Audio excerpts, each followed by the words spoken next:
hello viewers আপোনালোক কেনে আছে মই আশা কৰিছো আপোনালোক ভালে আছে আপোনালোকক আৰু এটা নতুন ভিডিঅলৈ স্বাগতম জনাইছো মই এইটো ভিডিঅৰ যোগেদি আপোনালোকক দেখাই দি আছো আপোনালোকে নিউ ভোটাৰ কাৰ্ড কেনেকৈ অনলাইন কৰিব তো বলক ভিডিঅটো ষ্টাৰ্ট কৰো প্ৰথমতে মোবাইল বা ল্যাপটপৰ ক্ৰোম ব্ৰাউজাৰ বা গুগল ওপেন কৰি লব তাত সাৰ্চ কৰিব nvsp.in প্ৰথমতে যেটো ওয়েবসাইট আহিব home page election commissioner of India ইয়াত ক্লিক কৰিব এতিয়া আৰু এটা নতুন পেজ কল খাব এতিয়া লগইন কৰিব লাগিব ৰেজিষ্ট্ৰেচন মোবাইল নাম্বাৰ নহলে ইমেইল আইডি নহলে ভোটাৰ কাৰ্ডৰ ইপিক নাম্বাৰটো পাছৱৰ্ড বহাই পেলাই লগইন কৰিলে হল আমাৰ যেহেতু এইবিলাক নাই আমি নতুন ৰেজিষ্ট্ৰেচন কৰিব লাগিব সেই কাৰণে সাইন আপত ক্লিক কৰিম তো ইয়াত মোবাইল নাম্বাৰ ইমেইল আইডি আৰু ক্যাপচাৰ ফিল আপ কৰিব লাগিব তো মই ফিল আপ কৰি আছো এতিয়া ইমেইল আইডিটো অপচনাল এটো নিদিলেও একো কথা নাই যে ক্যাপচাৰটো ফিল আপ কৰিম তাৰ পিছত কন্টিনিউত ক্লিক কৰিম এতিয়া আৰু এটা নতুন পেজ কল খাব ইয়াত ফাৰ্স্ট নেম আৰু লাষ্ট নেম দিব লাগিব আৰু পাছৱৰ্ডটো capital letter small letter symbolic আৰু নাম্বাৰ দিব লাগিব পাছৱৰ্ডত মই দিয়া ধৰণেও আপোনালোকে দিব পাৰে এনেকৈ দিলে হল তাৰ পিছত কনফাৰ্ম পাছৱৰ্ড গোটেইখিনি ফিল আপ কৰি লওঁ আগতে তাৰ পিছত ৰিকুৱেষ্ট ওটিপি ক্লিক কৰিব এতিয়া এটা পপ আপ মেছেজ আহিব ওটিপি চেঞ্জ সাকসেসফুল যেটো মোবাইল নাম্বাৰ দিছে এইটোত ওটিপি যাব আৰু 6 ডিজিট থাকিব এইটো ওটিপিটো ইয়াত বহাই ভেৰিফাইড ক্লিক কৰিলে ৰেজিষ্ট্ৰেচন হৈ যাব এতিয়া আকৌ nvsp পোৰ্টেল সাৰ্চ কৰিম তাৰ পিছত হোম পেজত ক্লিক কৰিম হোম পেজ আহি গৈছে এতিয়া লগইনত ক্লিক কৰিম ইয়াত আপোনাৰ মোবাইল নাম্বাৰ তাৰ পিছত পাছৱৰ্ড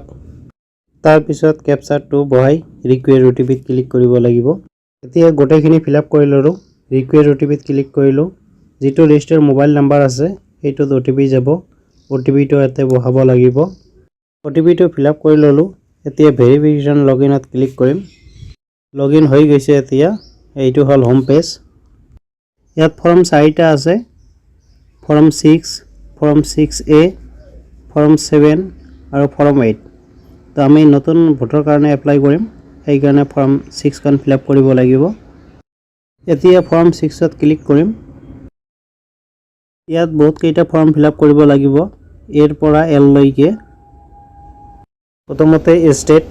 আপোনাৰ স্টেটটো কি হয় এটো সিলেক্ট কৰি লব কেতিয়াবা এই সাইটটো স্লো হৈ থাকে সেখানে লাহে লাহে কৰিব কামবিলাক তাৰ পিছত ডিস্ট্ৰিক্ট আপোনাৰ যেটো ডিস্ট্ৰিক্ট হয় এটো তাৰ পিছত এসেম্বলি আপোনাৰ কোন সমষ্টি হয় এটো সিলেক্ট কৰি দিব নামবিলাক অটোমেটিক আহে তাই সিলেক্ট কৰি দিলে হল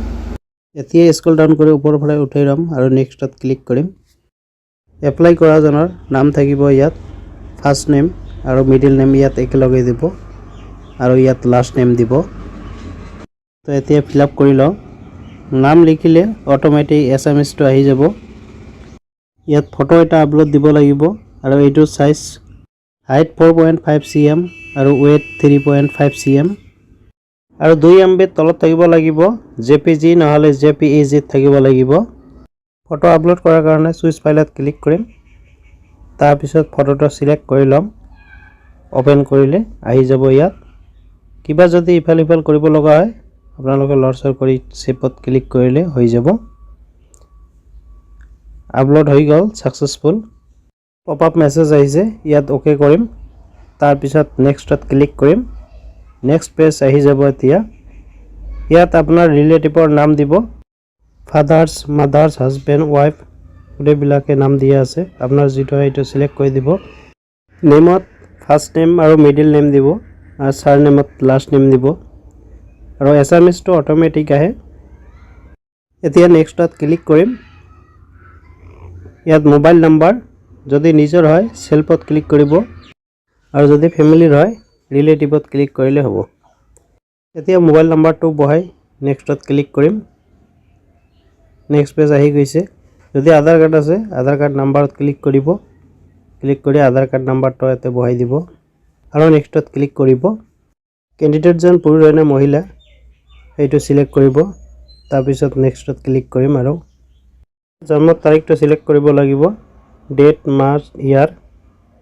তাৰপিছত ডকুমেন্ট সিলেক্ট কৰিব লাগিব কি ডকুমেন্ট দিব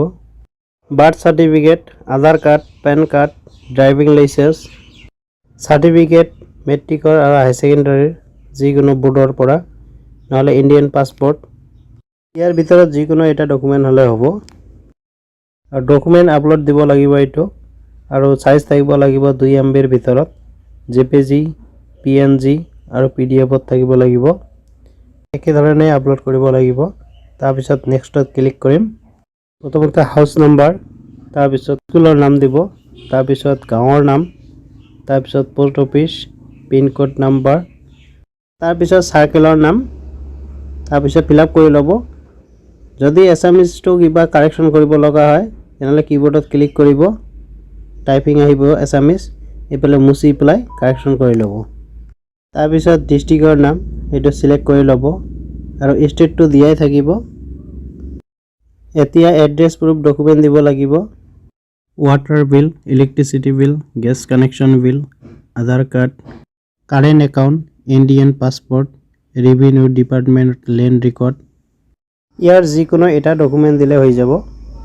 তো মই আধাৰ কাৰ্ড সিলেক্ট কৰিম স্ক্ৰল ডাউন কৰি তলফালে যাম আৰু এতিয়া আপলোড কৰিব লাগিব এইটো 2 MB তলত থাকিব লাগিব JPG PNG নহলে PDF ত চুজ ফাইলত ক্লিক কৰিম ডকুমেন্টটো সিলেক্ট কৰি লম তাৰপিছত নেক্সটত ক্লিক কৰিম এতিয়া এইটো নিদিলেও একো কথা নাই যদি ডিসেবিলিটি আছে ইয়েস দিব আৰু কিমান % আছে এইটো দিব আৰু এইটো আপলোড কৰিব ফাইলটো তাৰপিছত নেক্সটত ক্লিক কৰিম এতিয়া ফ্যামিলি মেম্বাৰ পৰিয়ালৰ যিকোনো এজনৰ মাক দেউতাক হাজবেণ্ড ফিমেল যেহেতু দিছো সেইকাৰণে এই তিনটা আছে প্ৰথমতে নাম ৰিলেশনশিপ কি হয় ফাদাৰ্স মাদাৰ্স হাজবেণ্ড লিগেল গাৰ্জিয়ান যেটো হয় সেইটো দিব আৰু তেওঁৰ ইপিক নাম্বাৰটো এতিয়া আকৌ নেক্সটত ক্লিক কৰিম এতিয়া নতুন পেজ আহি গৈছে ইয়াত ভিলেজ বা টাউনৰ নাম দিব তাৰ পিছত ষ্টেটৰ নাম দিব তাৰ পিছত আপোনালোকৰ কোন ডিস্ট্ৰিক্ট হয় এইটো দিব ইয়াত হল কিমান দিনৰ পৰা সেই এড্ৰেছত বসবাস কৰি আছে এইটো দিব ইয়াত এতিয়া স্ক্ৰল ডাউন কৰিম অলপ তাৰ পিছত প্লেস ইয়াত গাঁৱৰ নামটো দিব আৰু ডেটটো দিয়াই থাকিব তাৰ পিছত নেক্সটত ক্লিক কৰিম এতিয়া ক্যাপচাৰটো বহাম তাৰ আগতে ক্যাপচাৰটো চেঞ্জ কৰি ল'ব এইবিলাক ফিল আপ কৰোতে বহুত টাইম হল সেইকাৰণে আপোনালোকে এবাৰ চেঞ্জ কৰি ল'ব ক্যাপচাৰটো ফিল আপ কৰি সেন্ড OTP ত ক্লিক কৰিম যেটো মোবাইল নাম্বাৰ দিছে সেইটোত OTP যাব OTP টো ইয়াত বহাম প্ৰিভিউ এণ্ড সাবমিটত ক্লিক কৰিম এতিয়া বেলেগ এখন পেজ আহিব ইয়াত গোটেইবিলাকে দিয়া থাকিব আপোনালোকে ভালদৰে এবাৰ চেক কৰি ল'ব তাৰপিছত সাবমিটত ক্লিক কৰিম আৰু ইয়েজত ক্লিক কৰিম আহি গৈছে ৰেফাৰেন্স নাম্বাৰ ডাউনলোড একনলেজমেন্টত ক্লিক কৰিম এখন ডাউনলোড হৈ যাব তেতিয়া মই আশা কৰিছো আপোনালোক নিশ্চয় বুজি পাইছে কিবা যদি বুজাত অসুবিধা হৈছে মোক কমেন্ট কৰিব নিশ্চয় আপোনাক সহায় কৰিম